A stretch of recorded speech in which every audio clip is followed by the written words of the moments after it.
Ladies and gentlemen, please welcome Tony Hsieh.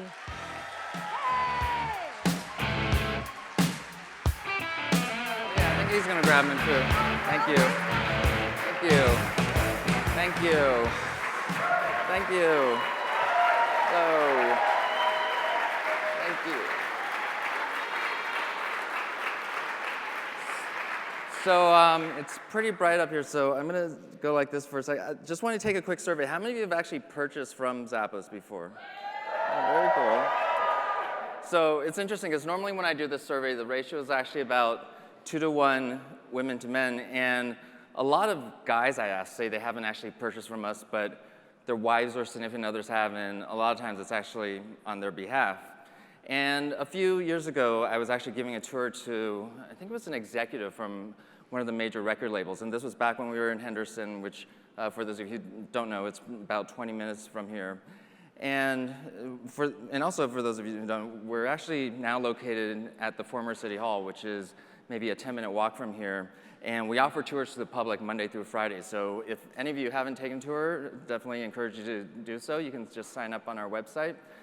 So a few years ago, I asked this guy the exact same question. He was kind of an older guy, and I think not that web savvy, and asked if he had purchased from Zappos before. And he said, no, he hadn't personally bought from us, but he suspected his wife had, because these white boxes would show up on his doorstep, and then they'd just disappear, and he'd have no idea what was going on. He didn't know if she was buying more shoes, exchanging shoes, returning shoes, and every time he asked her, she would just flat out refuse to answer him and change the topic.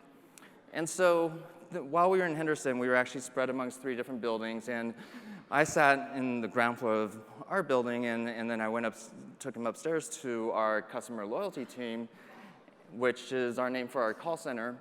And you'll see when you go on the tour, we have a whiteboard that states the number of phone calls we took yesterday, amount of sales that came through the call center, percent we answered in 20 seconds or less. And as I'm explaining these different stats to this guy, I turn around, and he's disappeared. And I'm like, oh, that's kind of weird. So I go looking for him, and finally I found him, actually. He had gone halfway down one of our aisles, sat down next to one of our customer service reps, and forced her to pull up his wife's account. And he discovered that she had spent over $62,000 in her lifetime. So hopefully we weren't, we were happy. Well, I was happy, but hopefully we weren't instrumental to any divorce proceedings or anything like that. I don't know if this clicker is actually working, so click, click, click. All right, so, oh, there it goes. All right, next slide. And this clicker may not be working, so I don't know if someone's manually doing it. So for those of you who may not have heard of Zappos, most people actually think of Zappos as just shoes, but internally we actually have a saying that we're a service company that just happens to sell shoes. And we're hoping 10 years from now, people won't even realize we started out selling shoes online. And in fact, today we sell a lot more than shoes. We sell clothing and handbags and other product categories, but we've talked about how one day there could be, say, a Zappos Airlines or a Zappos Hotel that's just about delivering the very best customer service and customer experience. And so our whole marketing strategy is pretty different from most companies. Our philosophy is to take most of the money we would have normally spent on paid advertising or paid marketing, and rather spend it on that, invest it into customer service and the customer experience, and then let our customers do the marketing for us through word of mouth. So we grew from no sales in 1999. 2008 was the first year we hit $1 billion in gross merchandise sales. And the number one driver of that growth is through repeat customers and word of mouth. And now we're actually doing several times that amount in gross sales. I think this clicker is also not working. Oh, there it goes. And so for all of this focus on building the Zappos brand into being about the very best customer service and customer experience, the number one priority of the company is actually not customer service. The number one priority is company culture, and our whole belief is that if we get the culture right, then most of the other stuff, like delivering great customer service or building a long-term enduring brand or a company, will actually just be a natural byproduct of that. So internally, we have something that we refer to as the 3 C's. clothing, customer service, and company culture. And this is really how we think of the life cycle of the customers. So customers that have never heard of Zappos before, no idea what we do, we want them to know we've got a great selection of clothing and handbags and footwear and other product categories. Once they know about that, then we want them to know we're all about delivering the very best customer service. That's not something we really tell them so much as something they experience when they call our call center or see how easy the free shipping both ways is. And once they know about that, then we want them to know about our company culture and our core values, because that's really the platform that makes everything possible. And that's why we actually give tours to our headquarters. And so whether it's the customer service, the happiness that customers feel from experiencing great customer service or getting that perfect outfit or a perfect pair of shoes, or the happiness that employees feel from being part of a culture where the values of the company match their own personal values, the thing that we realize ties these 3 C's together is that Zappos is really just about delivering happiness, whether it's to customers or employees, and we try to apply that same philosophy to our vendor partners, and hence the title of my book that came out in 2010, Delivering Happiness. So if you only take one thing away from this entire presentation, it's this quote, and I can't remember who said it. I think it might have been from someone from the advertising agency world, and I really like it not, and it's that a great brand is a story that never stops unfolding. And so when the book came out, I actually had people that read the book and then took the tour and were Zappos customers and said, okay, delivering happiness, I get it, clothing, customer service, company culture, what's next? And for the longest time, I actually didn't have a great answer to that question. And this was actually the building that I was in when we were in our Henderson headquarters. And this is City Hall, or the former City Hall of the city of Las Vegas. That's a few blocks from here. And while we were in Henderson, we actually originally started out in that building that you saw over here. And then as we grew, originally we actually moved from San Francisco. And when we moved to Vegas, we had about 70 employees there. And then we eventually grew to 1,500 or so employees and spread out over 3 different buildings. And that had a very real impact on our company culture. The people that were at the building at the top of the hill never saw the people that were in the building that I was in. And so we looked all around the entire Vegas area for a place where we could house everyone under one roof and have enough land to expand upon. And it was surprisingly hard to find anything that meet that criteria. And then several years ago, we found out that the city of Las Vegas was building a new city hall and that this place was going to become available, and it fit all the criteria. And so we were super excited. And really, I sent out an email to our employees saying, what do you want in our dream campus? And fast forward a couple years later from when I sent out that email, this was actually just about 2 years ago. We had the grand opening of our new headquarters. We actually set a new world record. We had the most number of people simultaneously cutting a ribbon. This ribbon was literally over a mile long and had 1,500 people cutting it. And then someone decided it'd be a good idea to have a happy hour afterwards with 1,500 pairs of scissors running around. But so rewind 2 years prior to this, and super excited, email employees, okay, we get to build our dream campus. What do you want in our dream campus? And I went and toured some amazing campuses like Apple and Nike and Google. I remember Nike had this one building that had this running track around it, and then another building had an on-site pub, and we thought to ourselves, we definitely want one of those. And emailed employees, like, if you could have anything on the dream campus, what would you want? And we got literally hundreds of responses. Wanted an on-site pub and an on-site gym and so on. But the #1 request we got from employees was actually doggy daycare, which ranked significantly higher than human daycare. But so as we started getting all these responses, and it was literally hundreds of responses, we realized a couple things. One was, it was just going to be physically impossible to fit all of these requests under one roof, that we just didn't have enough space. But the other thing we realized was that all those other campuses, Apple, Nike, Google, were great for employees, but were actually really insular and didn't really integrate or contribute to the surrounding community. So we thought to ourselves, what if we could turn that entire idea inside out? And what if we took an approach that was more analogous to, say, NYU, where the campus kind of blends in with the city, and you don't really know where one begins and the other ends. What if we actually encourage our employees to leave the campus and go out into the surrounding community, and we encourage people from the community to actually come onto our campus?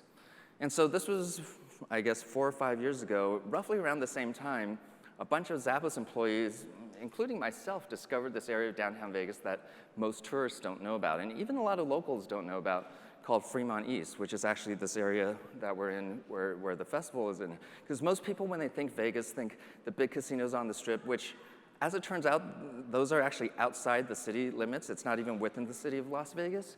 Or if they know anything about downtown, it's the old casinos, the overhead light show, and that's just a few blocks down that way. But it turns out, if you come a few blocks here, there's this area where if you go into any of the restaurants or bars or coffee shops, you would have no idea that you're in Vegas. And you guys will be able to experience a lot of this both inside and outside the festival. And there's no gaming, and so it was one of those things where it was almost too good to be true that this just happened to be a few blocks away from our future campus. And what's really weird, I lived in San Francisco, but downtown Vegas, this area of downtown Vegas is actually the most community-focused place I've ever lived. I've never lived in a place where the owners of the different bars and restaurants and coffee shops all hang out in each other's places just to support the local community. And so the answer just kind of came to us when we're thinking from the Zappos perspective, what's next for our brand? And we decided to add another C to these 3 Cs, and the 4th C being community. And so now we're trying to do all sorts of things where in an ideal world, with all the different touch points to customers and vendors and so on, we get to, over time, incorporate these 4 Cs. So for example, right outside of here, a few months ago, our skate team decided to shut down a few blocks and had this skateboarding events where skate ramps were built, had these professional skaters doing all these tricks and so on and competing, and that was free to the community. And then it was a fun bonding event for Zappos employees, so that helped build company culture. And then that was also captured on video, so that customers, for example, that are interested in skate shoes can see that content, and then also we can weave in the story of the company culture and what's going on in the surrounding community in downtown Vegas. And so I want to show you a video of an idea, and some of you may have heard in the press that we've really been going down this whole self-organization path. And so what has been really amazing for me is really seeing some of the ideas that our employees have. We're at about, I think, 1,500 or 1,600 employees now, and the ideas they have for really how do we continue to build our brand and incorporate these 4 Cs. And so a couple years ago, we actually just learned about this zoo that was actually about to go out of business. It's about 45 minutes north of here. And a Zappos employee had an idea of how to save the zoo. And so can we play the zoo video, please?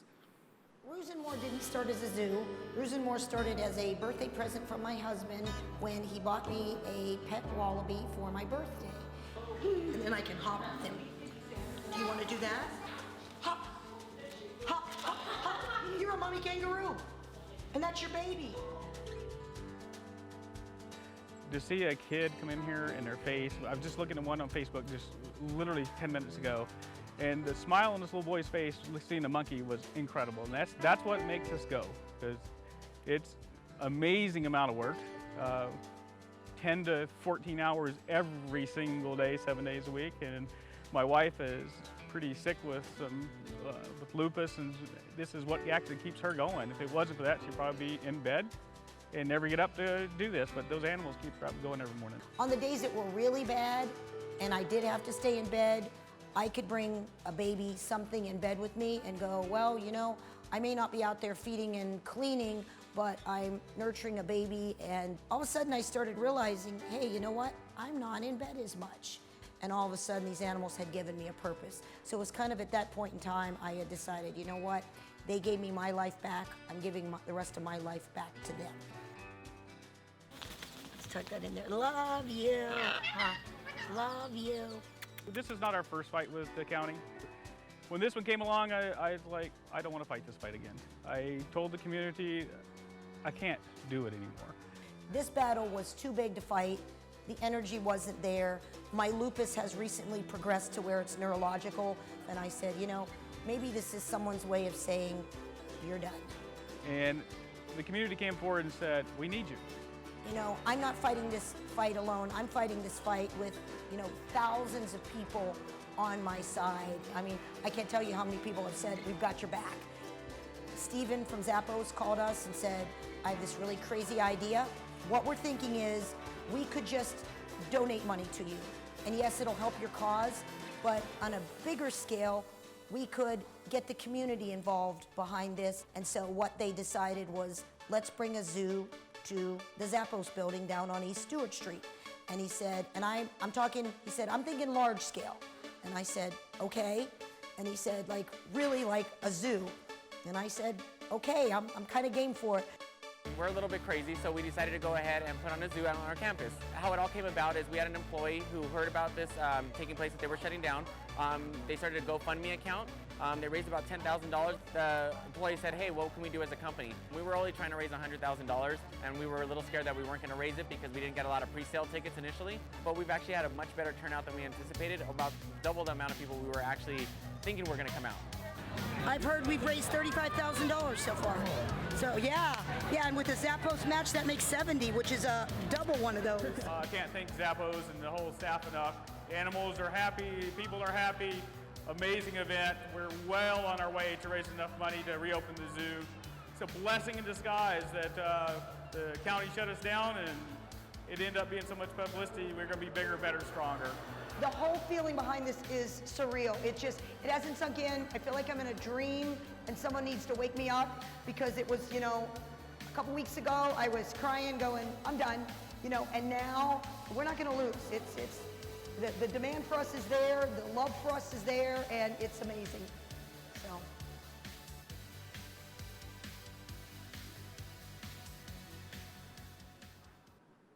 So we've actually done that event. Thank you. Thank you.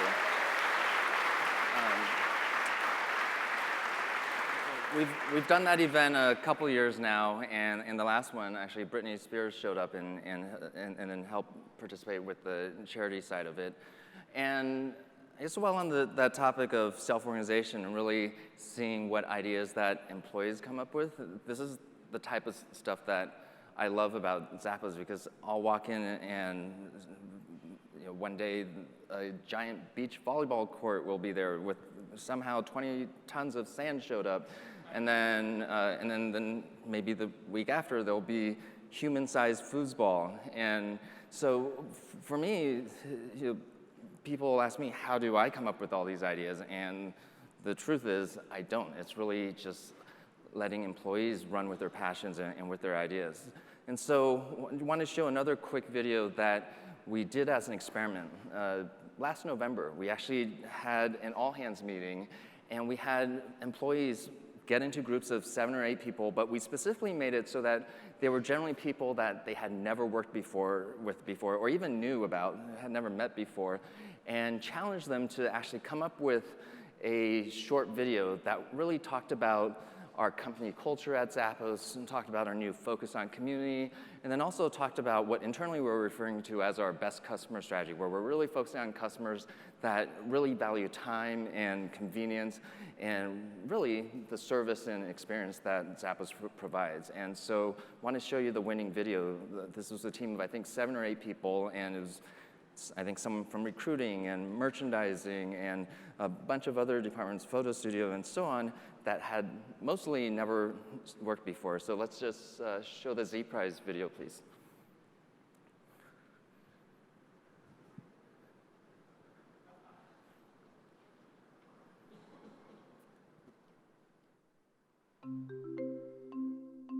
Life is a book full of chapters. Let me tell you a little bit about my story. This is Frank. He's my favorite. He always gives me a lift with a smile. Oh. This is Jason. We have a lot in common. We both come from a cool place where our customers' happiness is number one.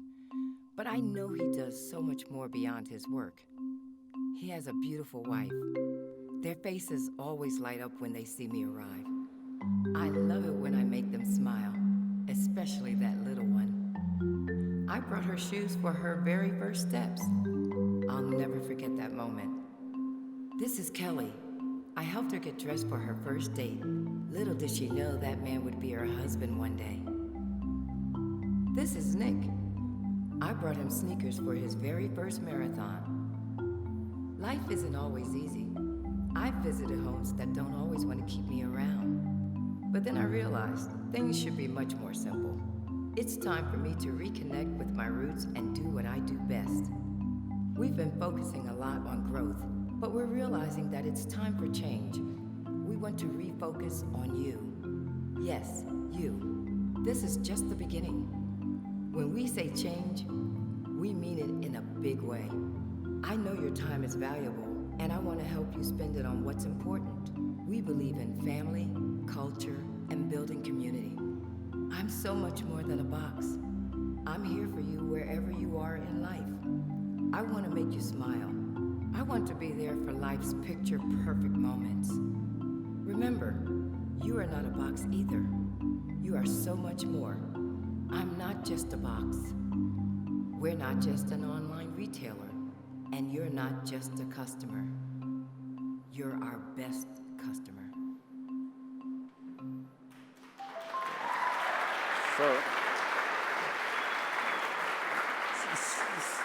So you may recognize in there, there's scenes from Container Park across the street and so on. And they produced that in November in their spare time over 2 weeks because they still had their regular jobs. And we ended up actually airing 30-second versions of that on New Year's Eve in Times Square and on national TV. So I would just advise, for anyone that is an entrepreneur or is a manager or head of a company, I would just say there's one of the things I've learned over, I guess Zappos is over 16 years old now. There's so much untapped potential in your very own employees, and don't think of your employees as just whatever their job title or description is. And it's stuff like that that constantly keeps me amazed and inspired about our employees at Zappos.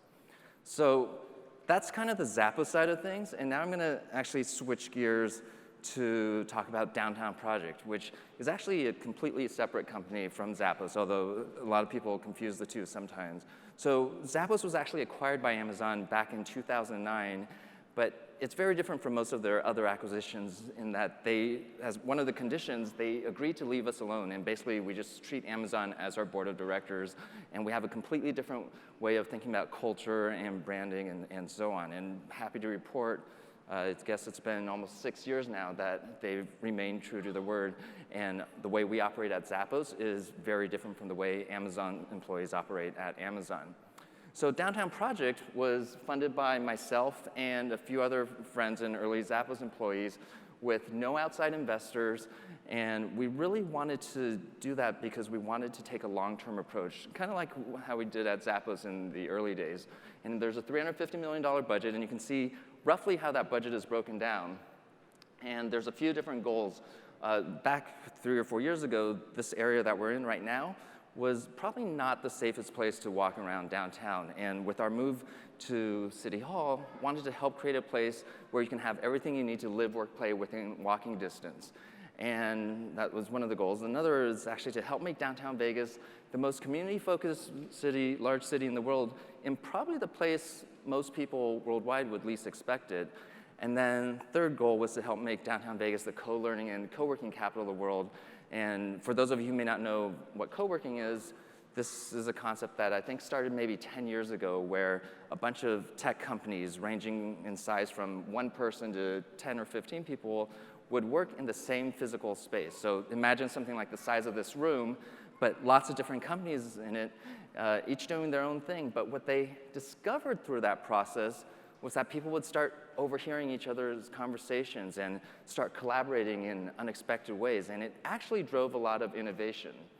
And since then, the concept of co-working has worked so well that there are now literally thousands and thousands of co-working spaces all around the world, and not just in tech, which is where it started, but also in fashion and photography and culinary. And really, you can imagine building co-working spaces around anything that you can build community around. And so here in Vegas, for example, you'll see some photos later on of Stitch Factory, which is a local fashion incubator. And one of our lessons over the past, it's been about 3.5 years now that Downtown Project has been around, is that the word community means very different things when you're talking about community in a physical environment versus the world I came from, where if you said tech community or an online community, that meant very different things. And so over the years, we've refined and really thought about what are our own set of 3 C's that we're trying to maximize at Downtown Project. And we came up with collisions, co-learning, and connectedness. So collisions, meaning running into people serendipitously when you're in a public or semi-public place.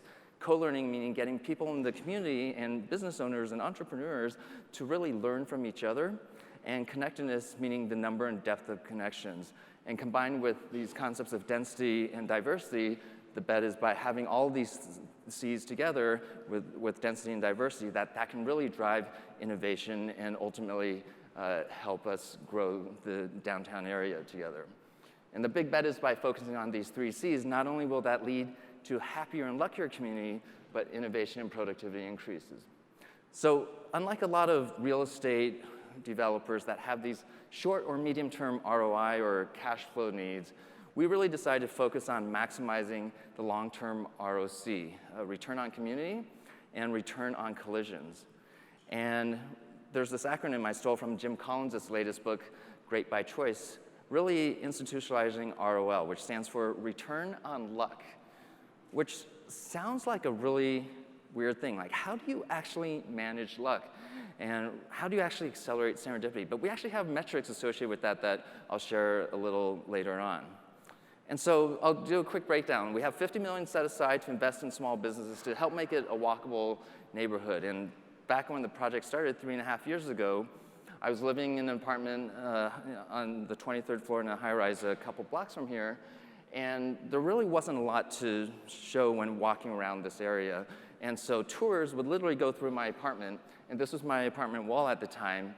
And unlike a lot of developers that have these kind of top-down master plan communities, we're actually very anti that. And instead, our thought is let's focus on the entrepreneurs and focus on really what people tell us. And so when people came through this tour, we would just say, what do you want in your dream community or dream neighborhood? And if it wasn't already there on the wall, we'd say, okay, write it down, put it on a post-it note, and put it on the wall.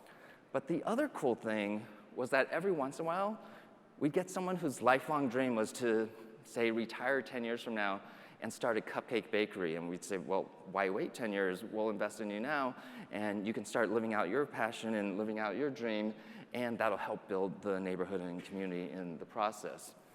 And so we have a whole bunch of different criteria. Owner-operated is super important to us.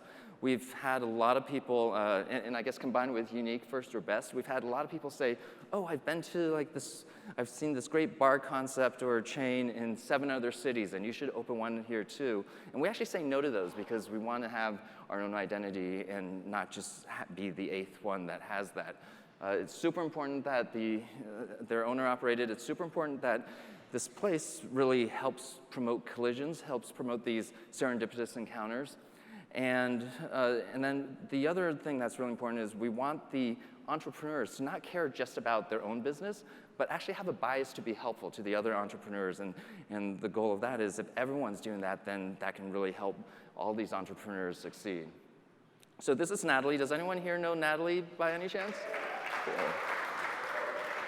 So I first met Natalie serendipitously at the local coffee shop a couple blocks that way. And this was, I think, 3-ish years ago.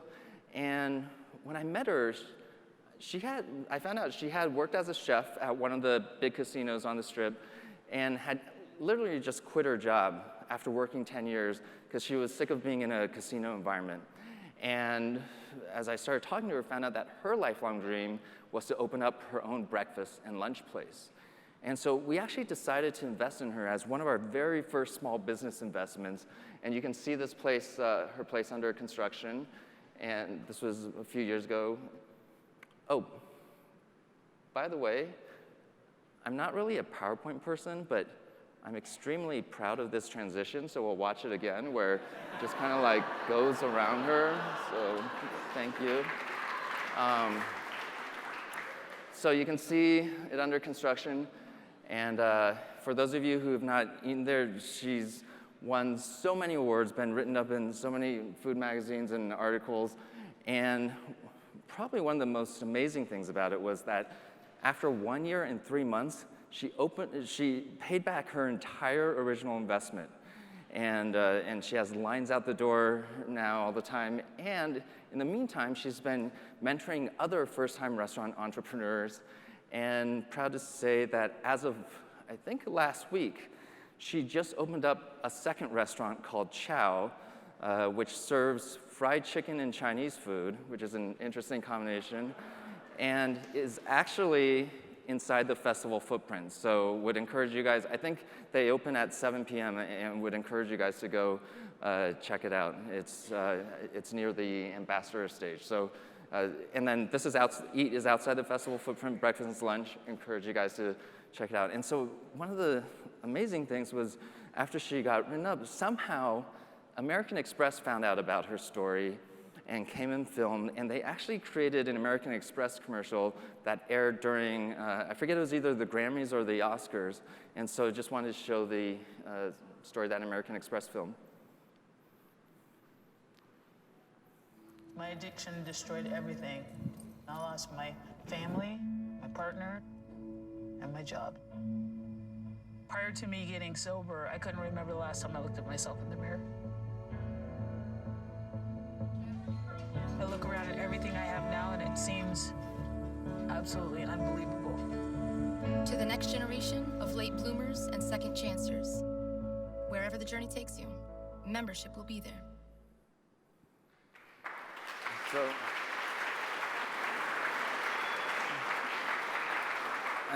to me, it's just kind of amazing. And so, and Natalie, I'm pretty sure we'll be there in person at Chow. So if you see her, be sure to say hi or give her a hug. Across the street, Container Park, which I think is actually might be the world's largest shipping container park.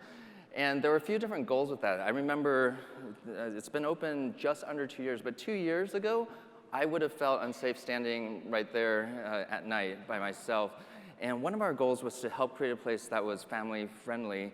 And we started coming up with weird metrics like, okay, let's count the number of strollers and see if the stroller count increases over time.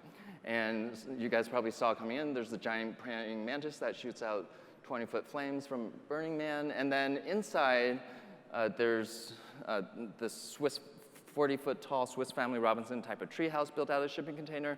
It's actually open to adults. I think the adults scream louder than the kids, so we encourage you guys to go check it out. And around the outside are roughly about 40 small businesses. So we think of this as kind of a small business incubator where people can go test out an idea. Their lease might only be 3 months. And then if the idea doesn't work out, not that big a deal. And if it does work out well, then we might invest in that and actually help them with a more permanent or larger location. And so this is just an example of one of the entrepreneurs that is trying that out. This guy, Ernie, or we call him Big Ern now, but when I first knew him, he went by Ernie. And he actually was a call center rep at Zappos. And he quit his job at Zappos, I want to say 4 years ago or so, because he wanted to pursue his passion in barbecue. And so he was literally going to farmers markets and selling barbecue meat and barbecue sauce. And we decided to invest in him as one of the other early small business investments. And I remember in the beginning, this was maybe 2 or 3 years ago, he was on the sidewalk and maybe taking in $100 a day of revenue and selling his barbecue sauce and meat. And I happened to be walking by as Container Park was being built, and that's literally his restaurant being lowered behind him.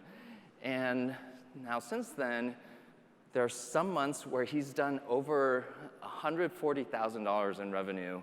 It has 15, maybe even more now, employees, and I believe is actually about to open up a second location somewhere else. And so, again, just these stories of people getting to pursue their dreams, follow their passions, and help build out the neighborhood and community.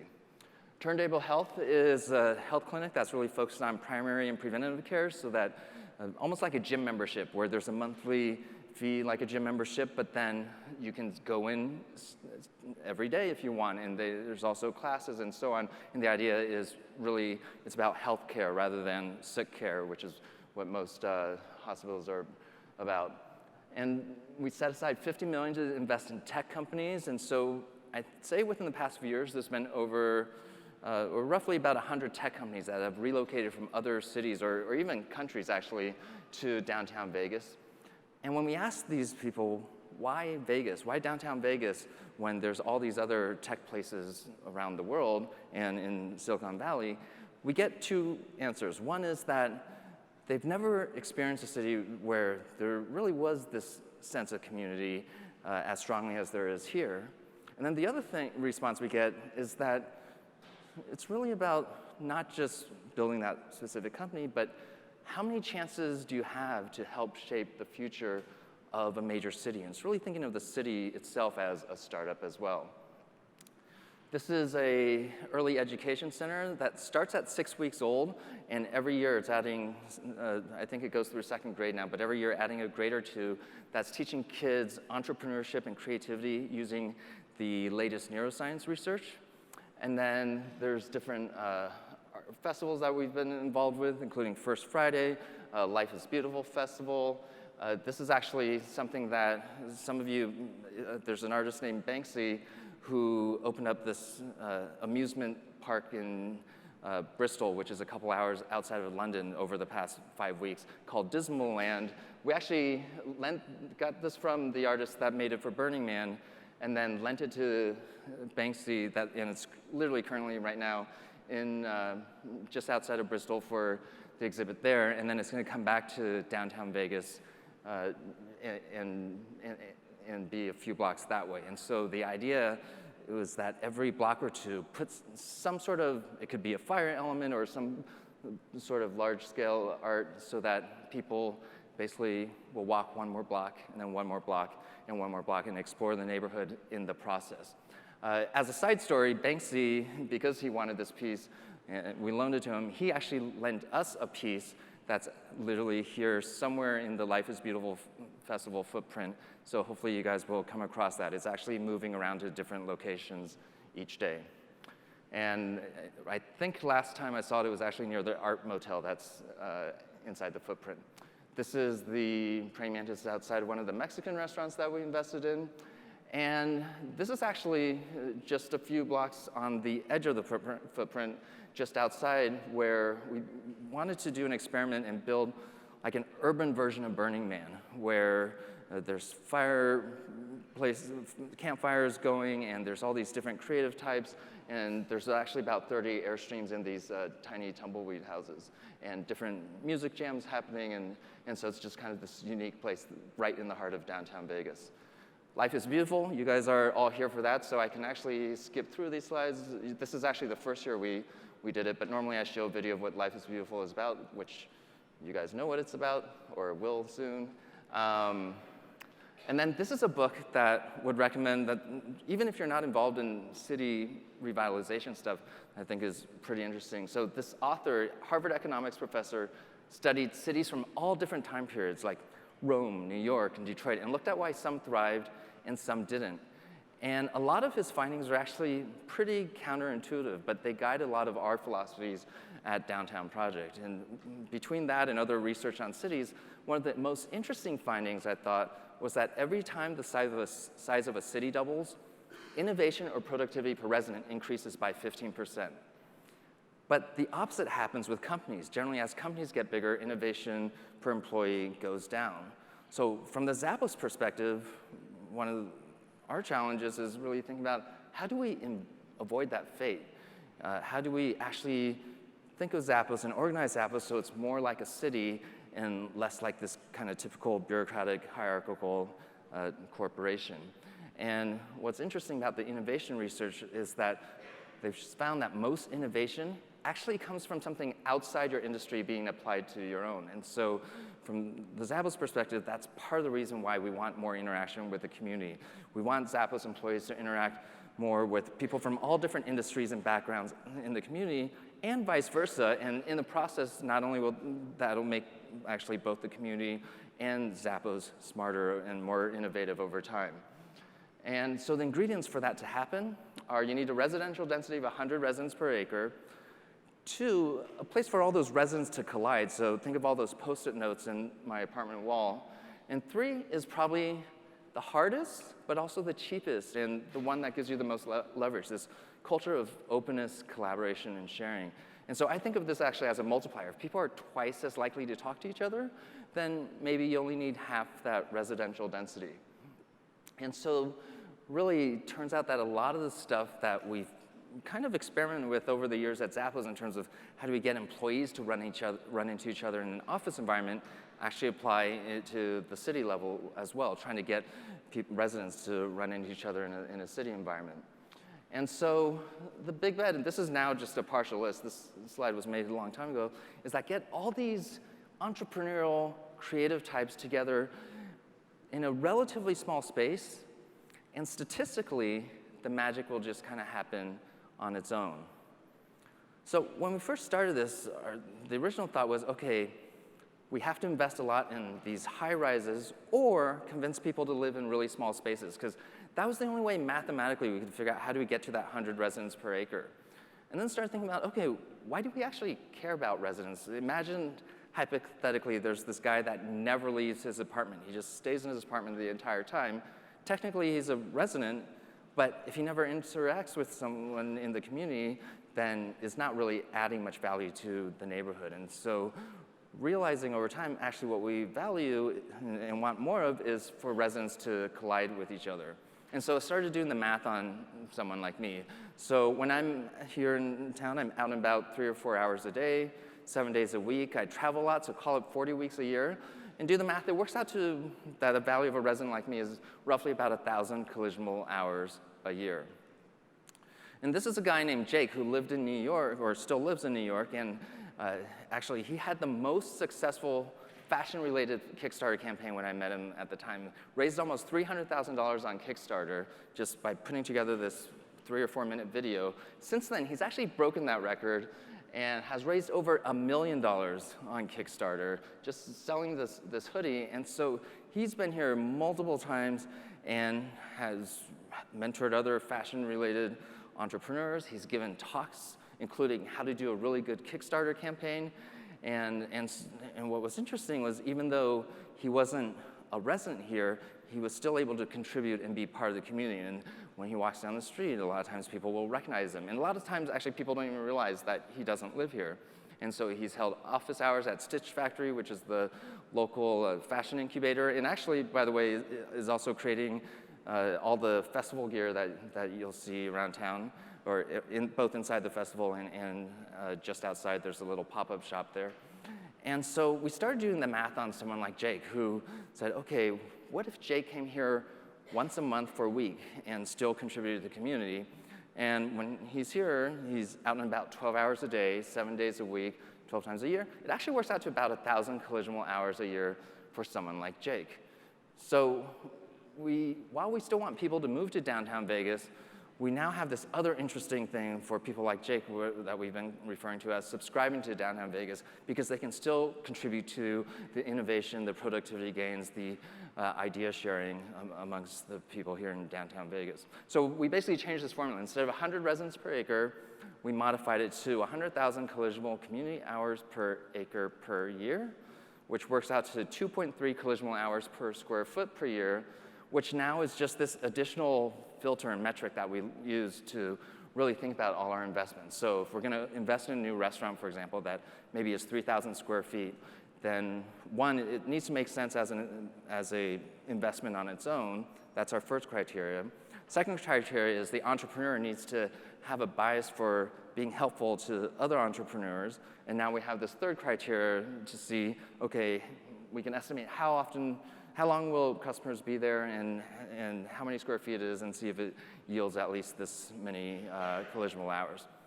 So the big bet, by focusing on these 3 C's, collisions, co-learning, and connectedness, what we want people to say about downtown Vegas, whether they're just visiting for the first time or a subscriber or living here, is that downtown Vegas will make you smarter, which is probably the last thing a lot of people would associate with downtown or Vegas in general.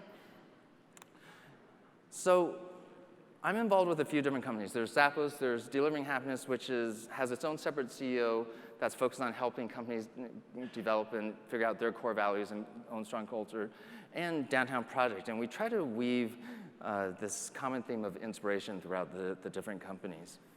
And we just passed the threshold in human history where, for the first time ever, and I don't think most people know about this, but literally for the first time ever in the entire history of the human race, 50% of humans now live in cities. And within our lifetime, that's actually going to jump to 75%. And so we view what we're doing as much more than just about downtown Vegas or even the Vegas area in general.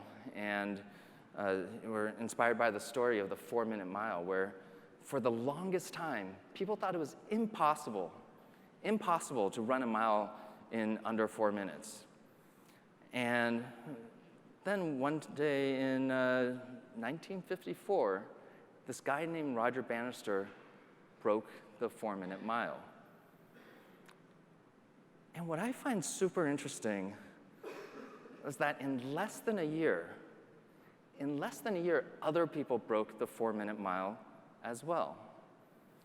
And it wasn't that nutrition was better on Earth that year, it's just that people believed it was possible. And so, a lot of revitalization projects depend on having this expensive stadium or sports team or a Harvard or Stanford, and not every community or city can afford those things. And so for Downtown Project, we specifically chose those 3 C's of collisions, co-learning, and connectedness because we wanted something that could be replicated in other communities and cities. And so our hope is that if we can help make downtown Vegas, a place that's probably voted by most people, many people in the world, as least likely to succeed, if we can help make downtown Vegas a place of inspiration and entrepreneurial energy and creativity and upward mobility and all that good stuff and discovery, if we can do it here in downtown Vegas, of all places in the world, then maybe we can help inspire other communities and cities to reinvent themselves as well. And we can serve as their 4-minute mile. So anyone that's interested in a copy of this presentation, feel free to email me, tony@zappos.com. And then I just wanted to end on that other quote that I mentioned, I think, a little bit into the presentation, where a great brand is a story that never stops unfolding. And I think that is true as well for a company. Great companies are ones that never stop unfolding. Same is true for a community, and same is true for a city. And that's why I'm so, excited and proud to be a resident of downtown Vegas, because I can't wait to see what unfolds next. Thank you very much. Thank you. Thank you.